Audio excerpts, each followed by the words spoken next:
दोस्तों, एक कदम इंसाफ की ओर में मास्टर मोहम्मद तौकीर की तरफ से आप सबका इस्तकबाल है, स्वागत है। दोस्तों, वज़ीर आज़म नरेंद्र मोदी 5 दिवसीय अमेरिका और मिस्र की यात्रा करके 26 जून को हिंदुस्तान पहुँचे और पहुँचते ही बीजेपी के राष्ट्रीय अध्यक्ष जेपी नड्डा से पूछा देश में क्या चल रहा है।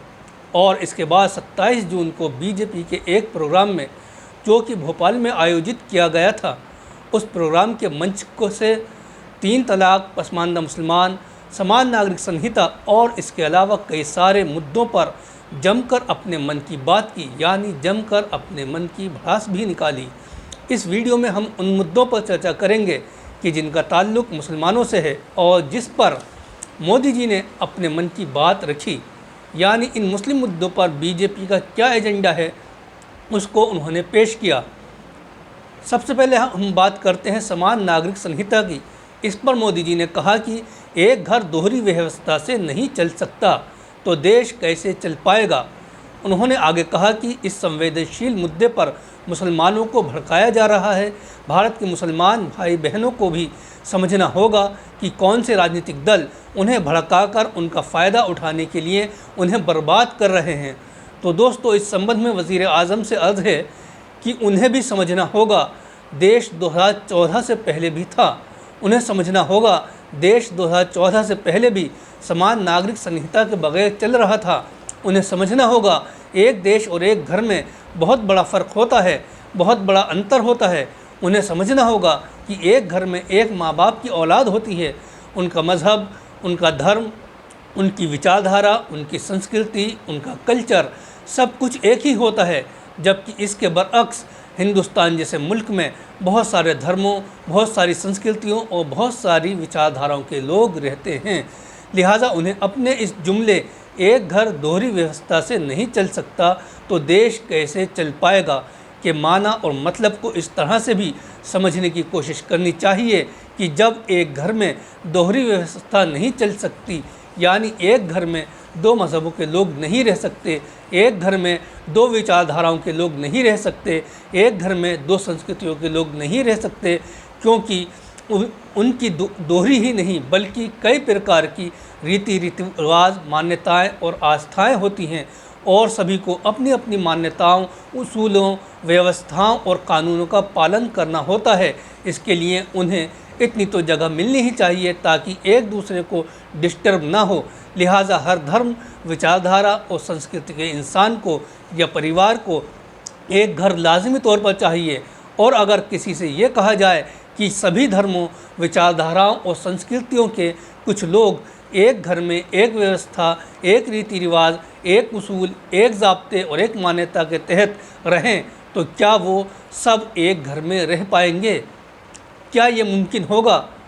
शायद हरगिज़ नहीं, बल्कि घर घर नहीं रहेगा, मैदान जंग बन जाएगा।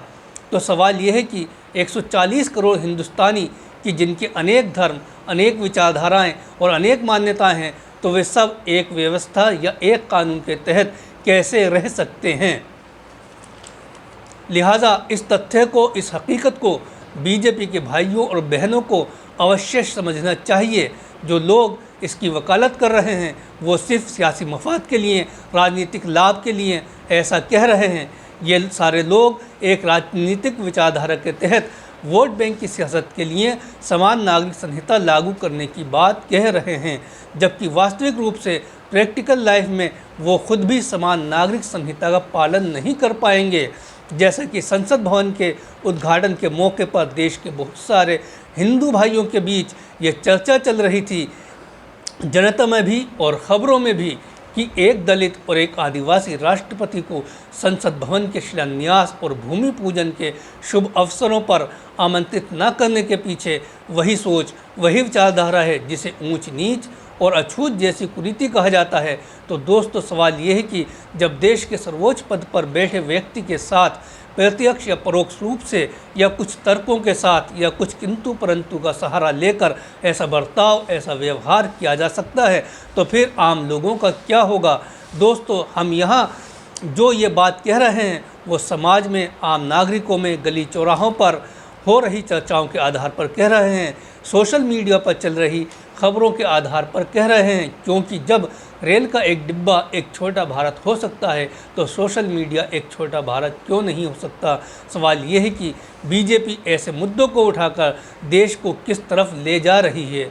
वज़ीर आज़म मोदी को देश हित में फिर से इन मुद्दों पर गौर करना चाहिए। देश के अमन और इंसाफ पसंद बहुत सारे हिंदू और मुसलमान आपसे प्रधानमंत्री के रूप में ऐसी अपेक्षा रखते हैं। दोस्तों, अब बात करते हैं 3 तलाक और पसमानदा मुसलमानों के विकास की। 3 तलाक के मामले में बीजेपी ये कह रही है कि मुस्लिम बहनों के साथ अन्याय हो रहा था, उन्होंने मुस्लिम बहनों को न्याय दिया है। मोदी जी ने कहा कि फुला मुल्कों में इसका चलन नहीं है। मैं अभी मिस्र में भी था, वहाँ ऐसा है और वैसा है। सवाल ये है कि 1-2 दिन या 3-4 दिन के दौरों पर पीएम के तौर पर जाकर, जबकि एज ए पीएम बहुत बिजी शेड्यूल होता है, आपने वहाँ के मुस्लिम समुदाय की इन बारीकियों को देख भी लिया और समझ भी लिया और हिंदुस्तान आकर वहाँ की मिसालें भी पेश कर दी। लेकिन पिछले 60-70 सालों से यहाँ रहने के बावजूद और पिछले 9 सालों से हिंदुस्तान पर हुकूमत करने के बावजूद आपको यहाँ के मुसलमानों के हालात नहीं दिखाई दिए।